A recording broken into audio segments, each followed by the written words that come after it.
தன்னோட மலேசியா ஃப்ரெண்டுகிட்ட பேசி மதனை எப்படியோ பிடிச்சிடுறாங்க. மதனை பிடிச்சி சொல்கிறாங்க. உடனே கௌதம், இது என்ன, இது யார், மலேசியாவும் இல்லை சிங்கப்பூரும் இல்லை, யாரையோ கொண்டுட்டு வந்து பேச வச்சுருக்கா இவ அப்படின்னு சொல்லவும், உடனே அந்த போலீஸ், ஏய் உன்னை தமிழ்நாட்டு போலீஸில் ஃபோன் பண்ணி உன்னை உள்ளே தள்ளிடுவேண்டா அப்படின்னு சொல்கிறாங்க. சரி, அவன் என்ன தான் உண்மையை சொல்கிறான் அப்படின்றத கேட்டு சொல்லுங்கன்னு சொல்கிறாங்க.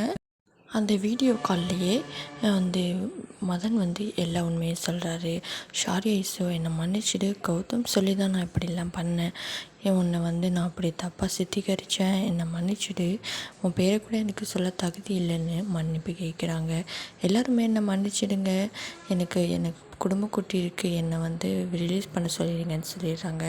எல்லா உண்மையும் தெரிஞ்ச உடனே சித்ரா எல்லாருக்கும் முன்னாடி முந்திக்கிட்டு கௌதமை போட்டு அடிக்கிற மாதிரி அடிக்கிறாங்க. உன்னை அப்படியாடா வளர்த்தேன், உன்னை இப்படியாடா வளர்த்தேன், ஏதோ ஆஃபீஸ் வேலை இருக்குதுன்னுடா போனேன், அங்கே போய் இந்த வேலை பார்த்துட்டு வந்துருக்கியேடா, அப்படியா இப்படியா, நீ இந்த வீட்டில் இருக்கவே தகுதி இல்லைடா, ஃபஸ்ட்டு வெளியில் போடான்னு கழுத்தை பிடிச்சி வெளியில் தள்ளிடுறாங்க.